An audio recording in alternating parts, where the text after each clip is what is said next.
Good evening to one and all. Today we have gathered here for Meet the Eminent program on the topic Women and Journalism organized by the Department of English, St. Mary's College, Thrissur. We have with us Ms. Jade Kurian, well known in this field. She is the president and co-founder of Lataku, a provider of an end-to-end solution for fast, secure transfer and delivery of large files. To introduce us to the session and the resource person, let me invite Ms. Soni Chaku from Department of English, St. Mary's College. Ma'am, please.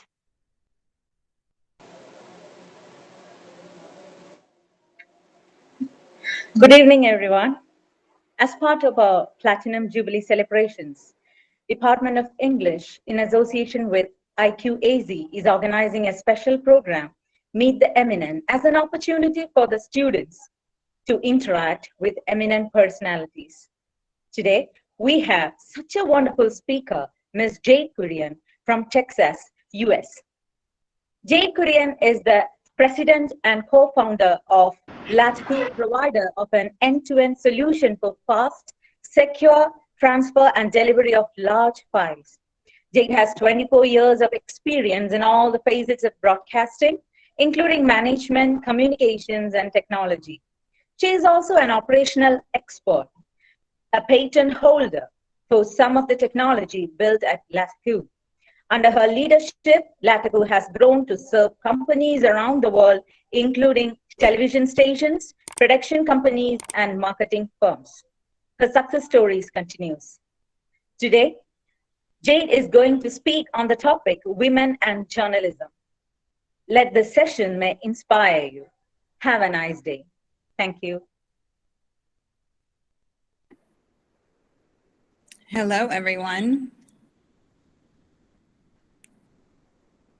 If you're ready, I'll go ahead and start. First, I wanted to say thank you to all of you for being here, especially to St. Mary's College for this opportunity to speak to you.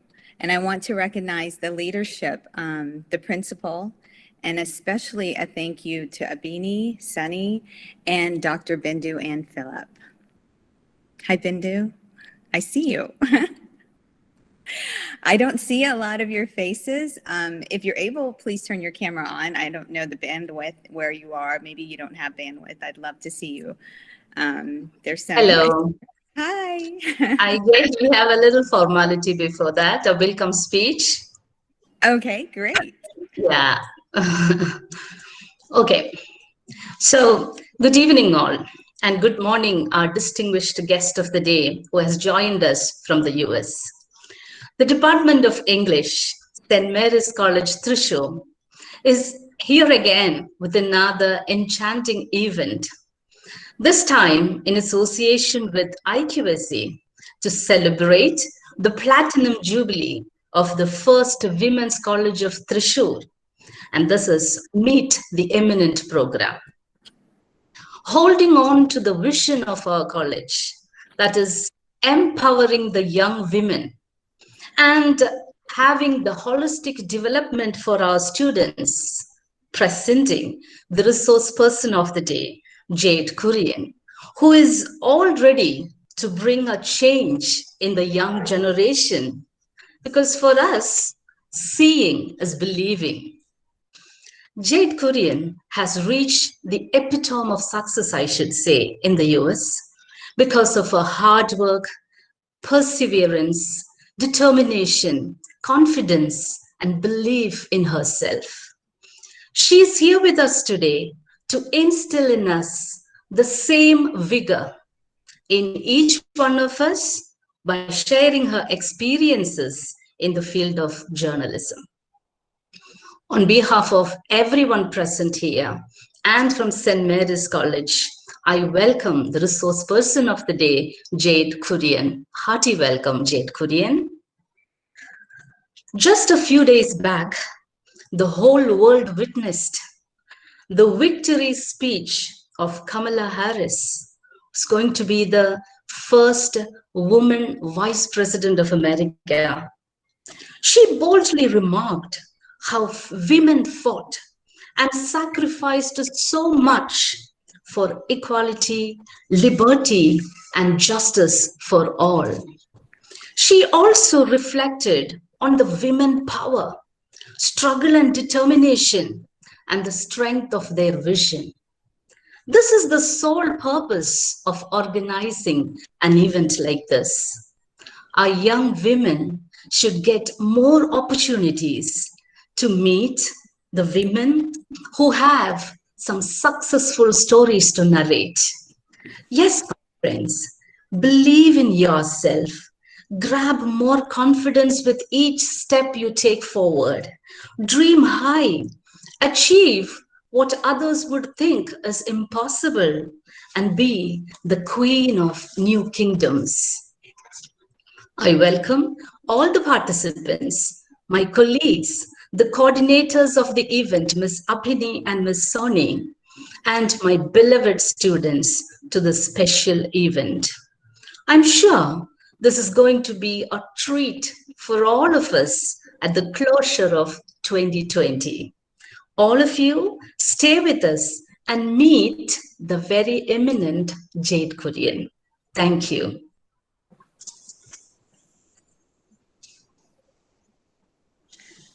That was so Thank you, lovely. ma'am. That was lovely. Thank you. Thank you, ma'am. Now, without wasting any time, let me call our resource person, Ms. JADE KURIAN, to handle the session. Ma'am, please. Thank you. I am so blown over by your speech, Dr. Bindu Phillips. That was so lovely. Thank you so much. Welcome to all of you to Austin, Texas. It's dark here. It's early morning. But thank you again for the opportunity. As I said earlier, I want to thank St. Mary's College and all of you and the leadership there, specifically those who put this event together, Beanie, Soni, and Dr. Bindu and Philip. I really appreciate the opportunity. I do have a presentation and I'm going to present. Hold on one second.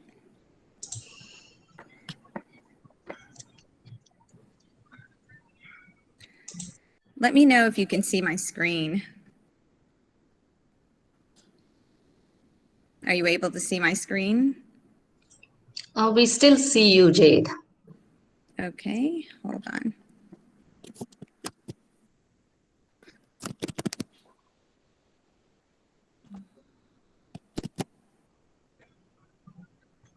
Oh, it says I'm presenting, so hold on a second.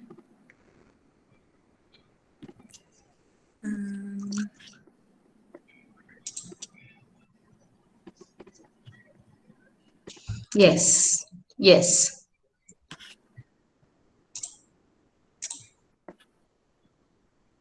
Yes, we can see now. You can? Okay. Yeah. Good, good, good. So,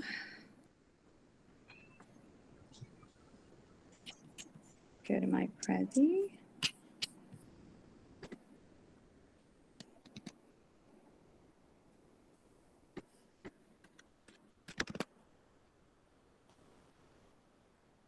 Can you see that? Yes. Okay, wonderful. So, in speaking about women in journalism and also about women in technology, hopefully today, I wanted to take you back first to my roots. I am born in India, same area where you're all from, Kerala, and a few family photos. I don't have very many of them, but this is, do you recognize this, Dr. Phillip? This photo? Wow. So this is That's my family. Yes, it's your family and my family. My uncle, specifically my aunt, they were very inspirational. My uncle was a filmmaker for some time, and when I was a little girl, I would just be just so amazed by the stories he would tell, the films that he was involved in. And my aunt also is, you know, was as a professor, she was also someone who was engaged with the world community. So, they were both inspirational in my life in that they cared about the world and they wanted us to be involved with the world. And I was a niece, not necessarily their child, but I was also in their care at times. And it was really helpful that I could be around them because they were also visionaries and interested in everything from journalism to filmmaking to technology, right? And as you can see, this is a very old photo. That's me right there, and my brother, and another aunt. I don't have very many photos of my parents from those days, so I didn't include that. But they did come to the United States, and they left me and my brother in the care of my family for a couple of years while they worked here in the United States. And then I came over later when I was about 7. And now I'm here in Austin, Texas. So a long way away and many, many years. My journalism career has spanned more than 20 years. I've covered everything from politics. This is covering the elections, Barack Obama versus John McCain. I was at the Republican National Convention for that. This is in New Orleans when Hurricane Katrina hit. This is a photograph. You can see the flooding there. You can see that this building is underwater. This is the Superdome in New Orleans when the roof started to come off, and I was there for that. And this is my crew when I went to cover it. So this is a reporter, I'm a reporter, and these gentlemen here, this was my photographer who I worked with for many, many years. This is my editor, and this is another photographer who worked with this reporter. But what you can see in this, and many of my other photographs, is that I'm usually the only woman in the room, or the only woman on assignment with usually a large crew of men.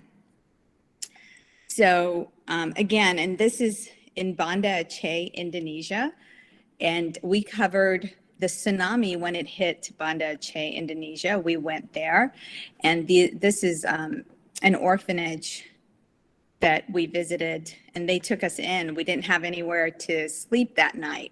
There were no hotels, so they took us in, and we slept there, and they were very kind to us. And this is one of the things about journalism and being a journalist is that you get to go so many places where you get to meet so many remarkable people that you will carry your entire life.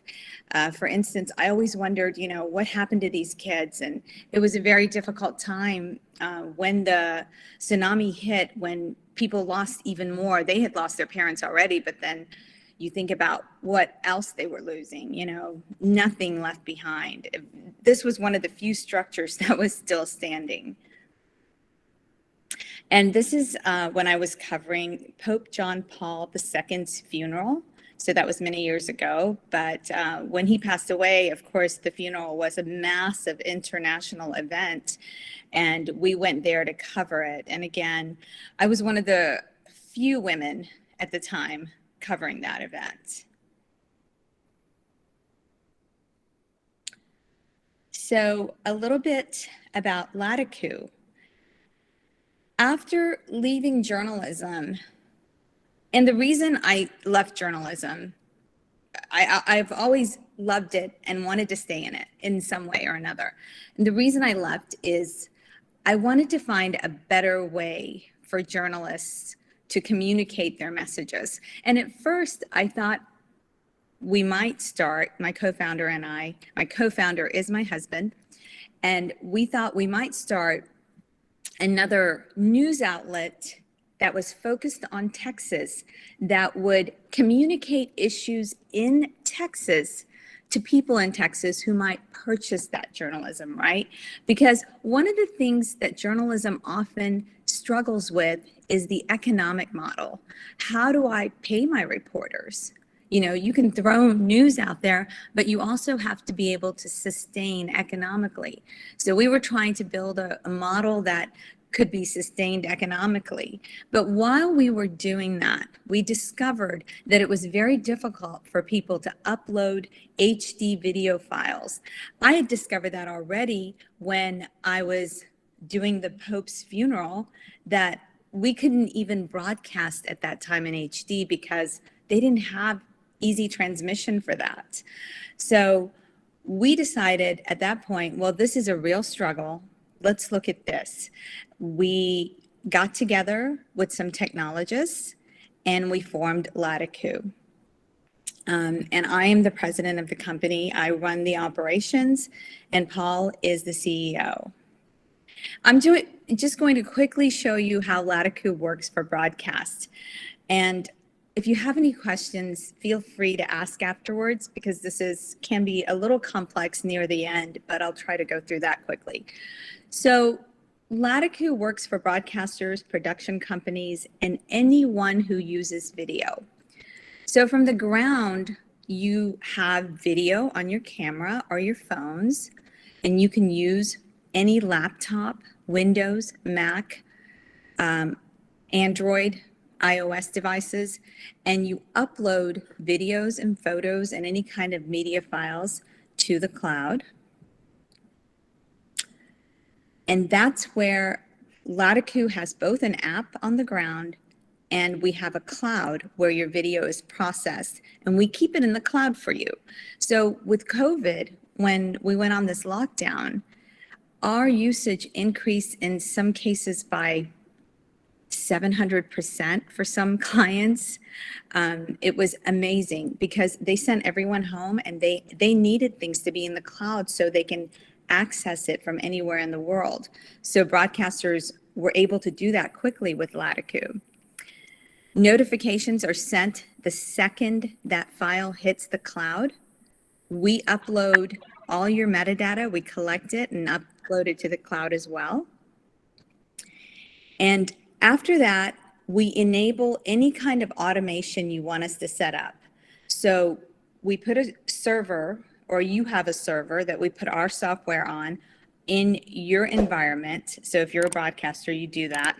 And then if you want that content that just went to our cloud to end up in a different place, like an asset manager is what broadcasters call this, like built by Avid or Grass Valley or Delette, Bit Central, we support all of those companies. We can enable that. So that is the complete workflow. Now this is the app that sits on your device. And actually our developer who works specifically on this app is in India. And we met him many years ago. This app will tell you your speed. It will tell you exactly when it might be delivered. So if you're a reporter and you're sending a story, breaking news, this tells you, based on the choices you're making on quality, how long it might take. 1 minute, 18 seconds, it says here. So we have AI built into our app that helps us determine, based on your speed and equipment, when that file might arrive so your production facility can anticipate it. Our iOS and Android apps are just excellent at efficiency. So we allow people not only to capture in them, we allow them to also edit in them and then upload through them. And this has become, again, because of COVID, I think more so, but it's become like one of those tools in your pocket for a reporter they can't live without. Some reporters do their entire stories on mobile now. Just they go out by themselves, they shoot all the footage, they turn the camera around and do something called a stand-up, which they stand in front of the camera, and they use Lataku to send it up. This is our web environment where you would come in to look at all the stories that are available to you. So you can look at this kind of like a Facebook feed to all the content that's available to you. So if you have the permissions, you can see everything in here that your comrades or colleagues are contributing to your newscast that night. You can also download from here. You can download in any file type that you need. We have a number of file types and we keep adding them. We also have a social interface here where you can send to YouTube or Twitter. We're adding other ones, but it's also sort of dependent on what our clients want to use. You can also share your footage from here through email. And this is beautiful for a lot of reporters. If you go out and you do an interview and you upload the file, if you purchase our transcription, which a lot of media outlets do, the second it hits the cloud, we start transcribing what that person has said. And we can do this in many languages. So this is obviously in English, and it has all the information. This was just a test file, but you can add whatever you want here. And this is actually the longer version of that transcription. I'm sorry, that was the metadata, I apologize. And this was the metadata that came in, and this is the transcription. So it's got everything in there that the person said. That way the reporter can do his or her job very quickly because they don't have to sit there and listen to it. They can just look at that and say, that's what he said, this is what I want to use. So that's a little bit about Lataku, and this week we were awarded the Media Company of the Year by IABM, which is an international organization of broadcast and technology companies. And while we're not a broadcaster, we are a company that facilitates the needs of broadcasters and gives them more efficiency. So we received this award just last week on Wednesday, I think, yeah. And then earlier this year, I was lucky enough to be named Women in Technology Futurist, which was very, very special to me because I know I'm on a line here with women who can probably identify with this. But when I started this company with Paul, there was a reluctance to accept me in leadership more so than him. And, you know, times are changing and not everyone is that way. But I did run into people who asked me questions like, what do you know about technology? and I would take the question. I do know quite a bit about technology, and I would tell them, but it took time to get them to listen to me. And so getting this award meant a great deal. And this was an institution inside of broadcast and technology that awarded this to me. So it was very, very special. Now to women in journalism. So recently there was a study, and the source here is the missing perspectives of women in news. And this study is just, I think, maybe a month old, but I thought it was so important that I want to quickly go through all of it because I think it's valuable to all of you if you are considering journalism or if you want to just know about journalism and just as human beings also. The perspective of women protagonists in the news is drowned out by up to 6 men. So what does that mean? That means even today, for every 1 woman that speaks in media or news, there are 6 men that speak. And women comprise more than 50% of the population. So why is that? You know, why is it that women don't have a bigger voice? Because news organizations are not giving women that voice. And I'm not just talking about reporters. I'm talking about when they do the interviews, they're not talking to women. In political news coverage, men's share of the voice is up to 7 times higher than women. So when they're going out doing stories about elections, they're talking to men 7 times more than women. So here's how the news media can help lead the change, according to this institution that did the study, and I support this. Keep a list of women experts and contributors if you decide to be a journalist. Develop relationships with women who have something to say and who are experts in the field. I always had a list, and I had women right up at the top when I was a journalist. Not because I was saying they are more important, but I wanted to make sure that they were included in my story. I couldn't always include them, but that's what I tried to do. And send a message with the way you report, if you become a reporter, about what's important. Because when it comes to gender and race, I think it's so important for all of us to be representative of our communities. And I think we've had a problem with that here in the US. And obviously, for newsrooms and reporting, they need to rectify the gender bias. That's something that management has to do. But women can ask for it. And you can ask gently, and you can also ask very plainly. You know, when you see something that's happening that's not going well for women, it's important to speak up and cover women as subjects, giving them power, not just taking away their power. So it's not a victim story. You know, there's a lot of victim stories that involve women. Let's do stories that give them power. And this is something that's harder to do, but tackling the representation of women in ownership, senior leadership, and governance.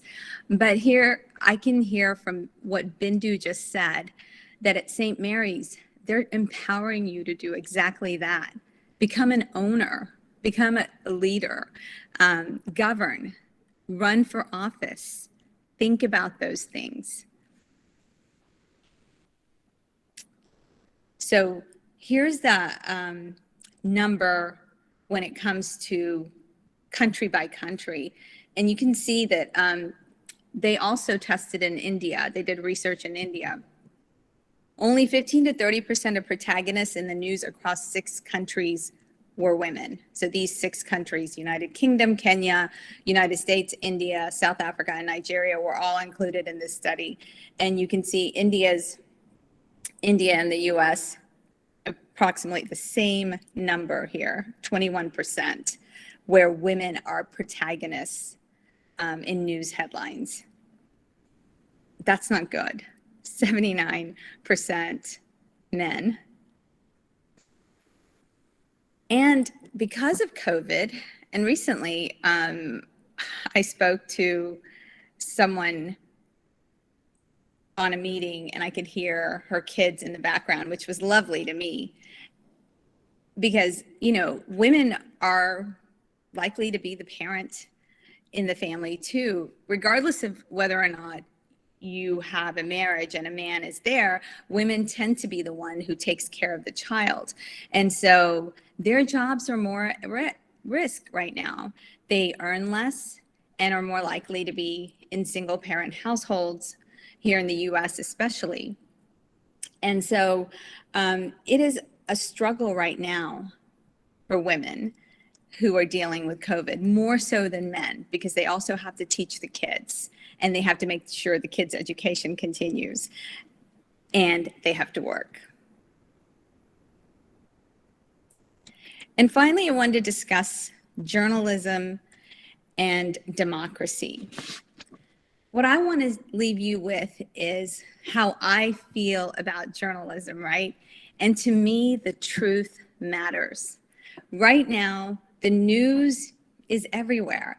It wasn't this way when I was growing up. You had one, strong newspaper. I remember when I was a little girl in India, my grandfather and I always read the newspaper. We read the newspaper together. And that's really how I learned to read. And when I came to the US, same thing. My dad always wanted to watch the 6 o'clock news program here, and we always watched it together. So all of these things, led me to be a journalist. But now our president in the US makes policy decisions and puts it out on Twitter. A lot of people get their news from Facebook, Instagram, TikTok even. Not just the New York Times and the Washington Post and CNN. And then you have what's not represented here, which is here in the US, you have Fox, which is a lot of times, it's not just simple news, it's news with a mission. And is it okay to have a mission in news? Maybe it is okay to have a mission in news if it's true. If it's not, then you're not a journalist and you're not a news person. Now, I think about Mahatma Gandhi. What a brilliant leader, Mahatma Gandhi. He's, one of my heroes, always has been. But he felt during the time that he was pursuing change through nonviolence that no one was hearing his story. I mean, and think about it, back then in British control, who was writing the news? Who was telling the story? It wasn't the Indian that was telling the story. It was coming from a perspective that did not treat Indians well. And Mahatma Gandhi knew that. And so he started newspapers. And he started using those to tell his story. So in this case, this is news. And in this, he put opinion, the Indian opinion. Well, that mattered. That mattered then, right? And that is the way to create change, because you can reach people, you can communicate with them. But to me, in all of this, there was truth. And the truth matters if you're a journalist. So whether you're a journalist, whether you become a reporter, just as a member of society, you should try to avoid fake news.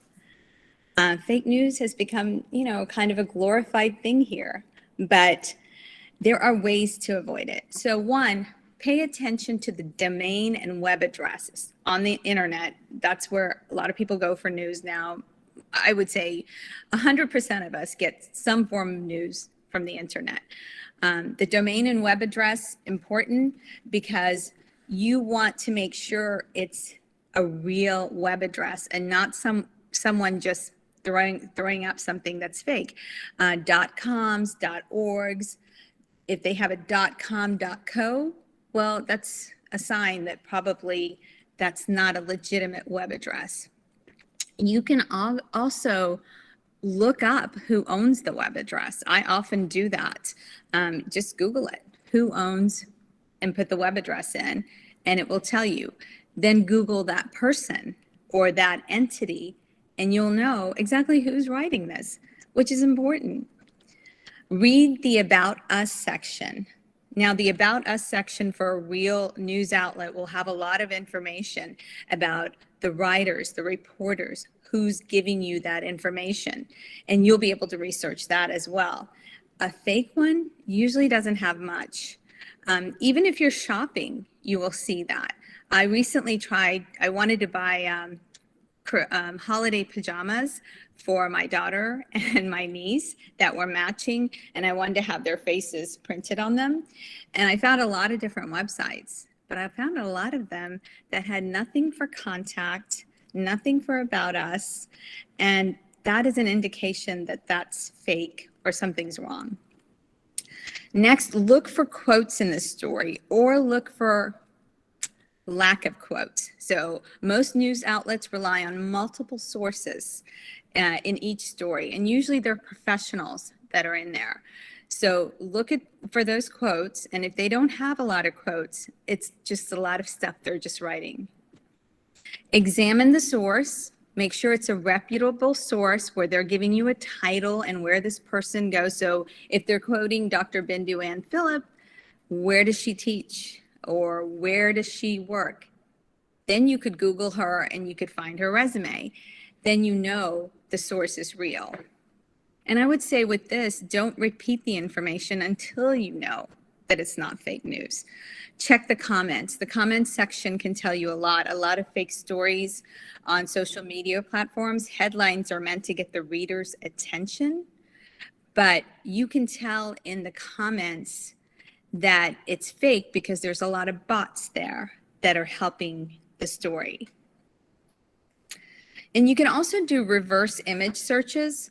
A picture should be accurate, in illustrating a story. Often these fake news stories will just throw up a photo of someone that doesn't belong. They might even not own the picture, the rights to the picture. If you do a reverse search, image search on Google, you can figure out where that image actually came from. Usually it has no link to this fake news story. So that is my presentation.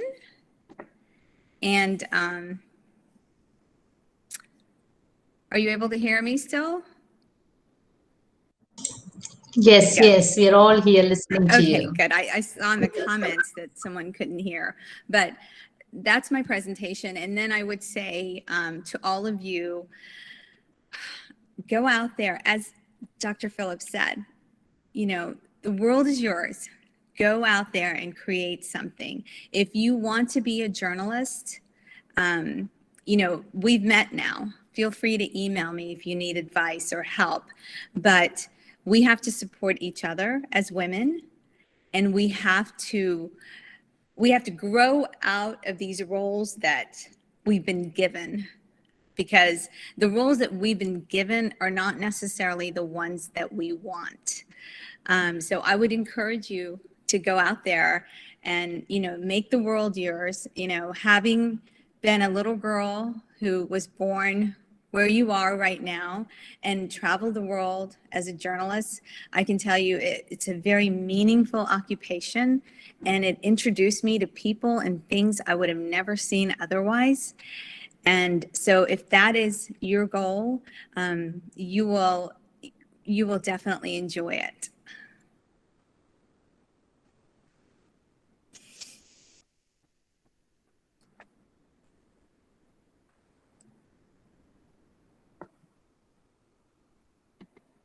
Thank you, ma'am. You are really an inspiration to us. Thank you so much. It was Thank you. indeed a hello. I can hear you.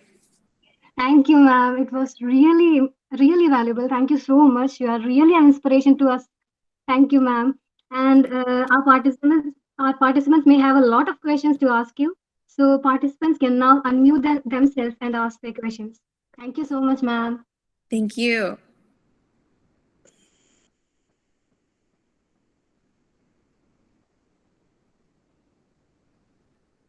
Please do ask any questions you have. Hello, ma'am. Hi. Hello. Hello. Hi. Am I audible? Yes, you are. Yes, ma'am. My question is, journalism is a venture that encapsulates so many challenges within it. One major challenge is the way media gets influenced by the powers that run it. Ma'am, what are your views upon such media influences that disrupts journalistic ethics? So I'm sorry, I had trouble hearing the last part. What, can you say that again, the last part of your question? Yes, ma'am. Your views on such media influences that disrupts journalistic ethics. Oh, media influences Ma'am. that disrupt. So I do think, you know, we are, especially because of COVID, this is a very unique time where we are at the precipice of a new media movement. And there's so much information out on the web, it's impossible almost to control it. I think we have to find a way out of this social media being news, because social media is not news. It's not, often it's rumor. It's gossip that is going from one person to the next. And a lot of people are now creating a blog and they say they're a journalist. So I hope we can find a way to certify that someone is a journalist. And that, in that regard, there would be hopefully less influence or less influence created by these people who are out there who are not journalists. And then if your question also had to do with journalists being influenced, I think that's a real issue, right? Journalists and newspapers and broadcasters are all influenced. And yes, some of them are influenced by money. Some of them are influenced by politics. And I think all we can do outside of legislation that says you cannot, pay a journalist. I mean, I don't know any journalists who really love their jobs who would ever take payola. When I was a reporter, we weren't even allowed to take flowers. People might send us flowers, and we'd have to give the flowers to like a senior home or a hospital or something like that. We weren't allowed to accept gifts. So it's very difficult to control that part. And I think probably in India and in the US, there's a lot of influencing of journalistic organizations, right? By the people who have money. Some of it we can't even see. So yes, I think you're right. That's a real problem that will take a long time to address. I don't know if that will ever go away completely. Thank you, ma'am. Thank you. Hi, ma'am. Good Hi. morning. Good morning. Ma'am, what inspired you to become a journalist? So, okay, so first, I really did want to go to film school, like my uncle. I wanted to be like my uncle, And I went to New York to go to this film school, and it was really expensive to live in New York at that time. And it was really expensive to go to that film school. And I just didn't have the money to do it. I did it for half a semester, and then I was able to come back to Florida to go to Florida State University. And journalism had always been a love of mine because, as I said earlier, I would read those newspapers to learn to read. And so that's what I decided to do at that point. But I was, again, the inspiration comes from like knowing the story of Gandhi and how much change he created by creating newspapers. News is so important, and how we view news is really important. And these days, journalists are getting beat up by political figures. They're going through all kinds of abuse, and that's really sad for me to see. And these are the moments when I wish I was back being a reporter, because I'm like, that's not fair what's happening to reporters right now. So what I'm doing and what Lataku is doing is we're doing everything we can to support journalists. We're funding missions for journalists. We're funding a group in New York right now that helps journalists of color, helps train them. So that's how I continue to be involved. But that's what inspired me really to become a journalist, is that I grew up that way. My grandfather had great respect for news. And so I've always been involved in some way in news and journalism. Thank you, ma'am. But there's one more question. Okay. Ma'am, yeah, there are so many skill requirements essential for a journalist. So as far as women are concerned, it's quite evident that the challenges faced by women journalists should foster further skill requisites for them. So what's your take on this, ma'am? So in terms of skills, yes, you're right. And I think, we as a society have a tendency to leave women behind and girls behind. There's a lot of research that shows that even in schools and primary education, that teachers leave the girls behind when it comes to science and math. Now, math and science, those are skills a journalist needs to have, right? Because it's higher levels of reasoning. So from the very beginning, we're leaving girls behind. So I think we need to start early with our girls. We need to make sure, if you're a woman who has a little girl, get her a math tutor. Don't just rely on the schools. Get her a math tutor and make sure that she is going to excel in math and science. Because the next element of that is that journalists need skills with technology, right? Because Lataku is technology that a journalist uses, but you still need to learn how to do all of those things. The best journalists know a little bit of everything. You know a little bit about cooking, you know a little bit about technology, you know a little bit about driving a Jeep. I drove a UPS truck once. I mean, you know a little bit about everything. And so I think it starts at the beginning, and you young women are the beginning. When you go out there, you're going to make changes. You're going to make it better for us. And you're going to make journalism a lot better. And now that you've got to take care of your girls. So if you're not going to have children, find a girl you can help. Get her a tutor. Use your extra income if you become a journalist to help a little girl learn math and science. Okay, thank you so much, ma'am. Thank you. You're welcome. Good luck to you. Thank you, ma'am. It's good to see you too. Thank you, ma'am. Hello, ma'am. Yes. Am I audible? Yes, you are. I can hear you. Ma'am, what are challenges? Ma'am, what are Yeah. challenges and opportunities that digital media creates in journalism, especially when it comes to women journalists?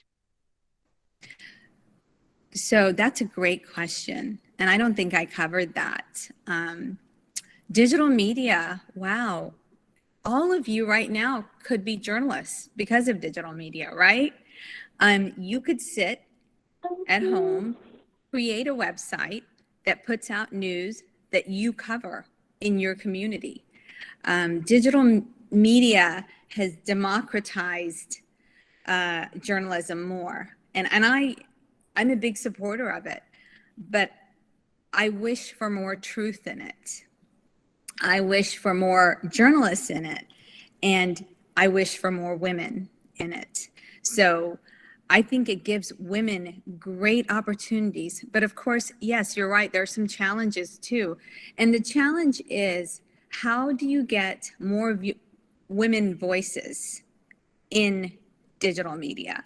Because again, as you saw in those numbers, it's the men who are filling up digital media as well.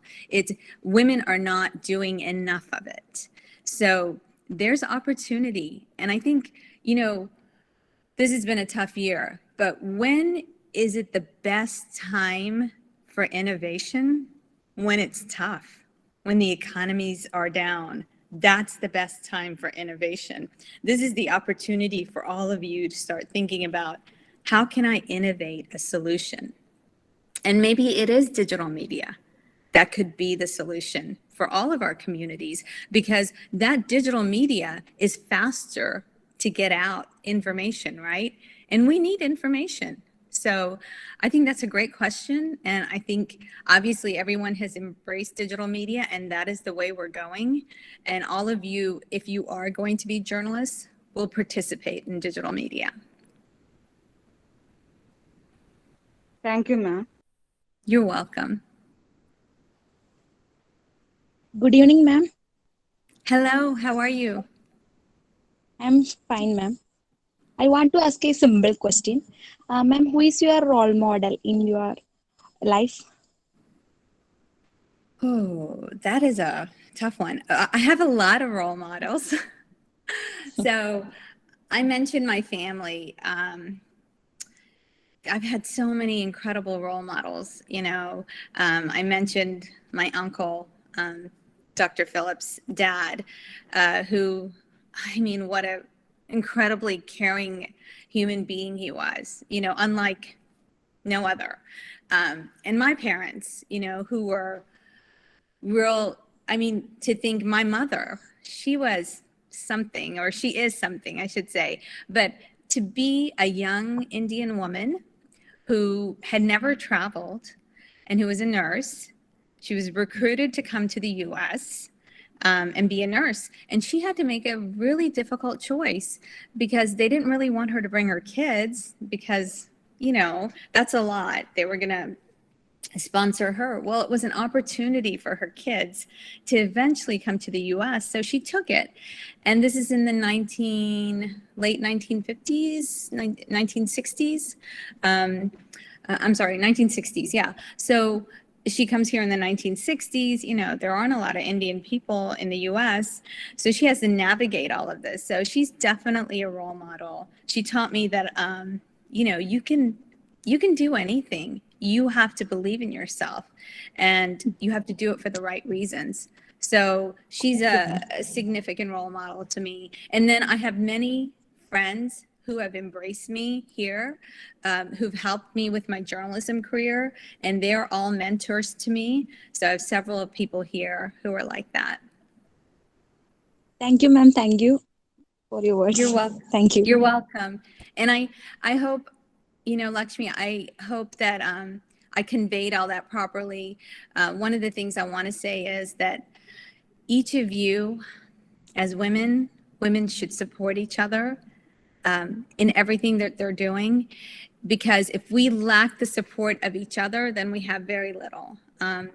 You know, my executive assistant, Greta, is on the call, and I have known her since, I don't know, 8th grade, Greta, I think. I've known her for a long time, and she supported me this long, and I've supported her. And there have been bad days, and there have been good days, and there have been awful days. But we've always been there for each other. And I think it's important for women to have those alliances together. Thank you. Thank you, ma'am. Thank you for your words. Absolutely. Is it okay if we ask Greta to join us? If she can switch on her camera and just say hi to my girls. Greta, could you turn on your camera and say hi to everyone?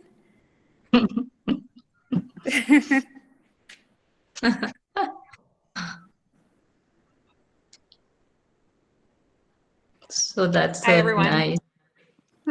So proud of Jade. She is an amazing woman, an amazing friend. Just listening to this,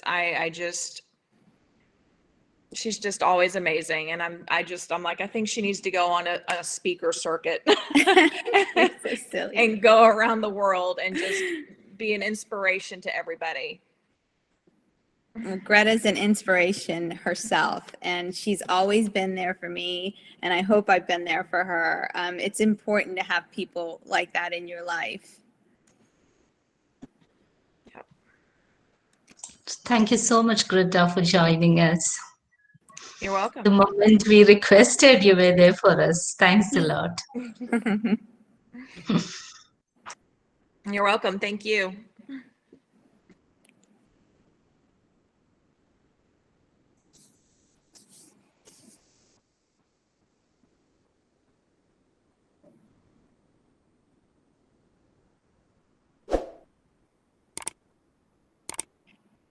Thank you, ma'am.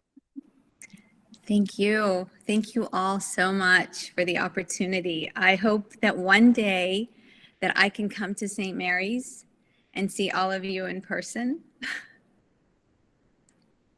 Ma'am, we also hope the same, ma'am. We have gained a lot from your session. Thank you so much. I hope so. Thank you.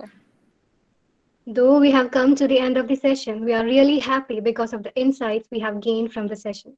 Now, let me welcome Ms. Abini PK, Department of English, St. Mary's College, to speak a few words of gratitude. Ma'am, please.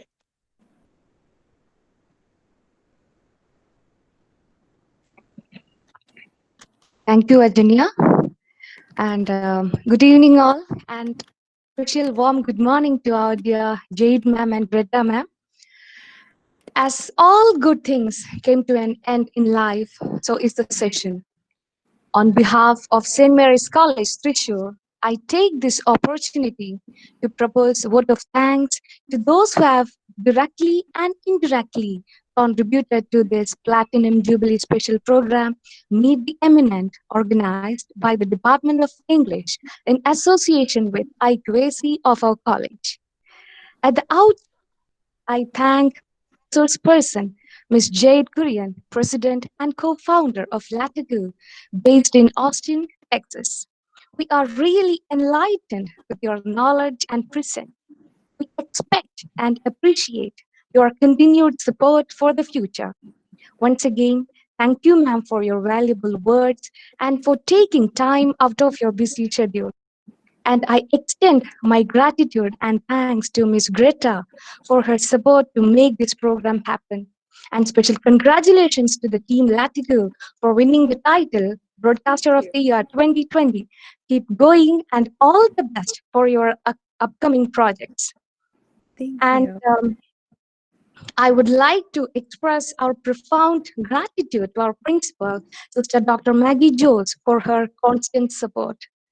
And a special thanks to our IQAC coordinator, Dr. Julie P. Lassa, for associating with us. And I value the insights and guidance you provide. I would also like to thank our beloved head of the department, Dr. Bindu Van Philip, for her moral support and guidance. As no program can become successful with a single person, so I extend my big thanks to all my colleagues and my dear students who actively participated in this program. I once again thank you everyone for making this program successful. Thank you all. And over to Ajanya. Thank you. Thank you, ma'am.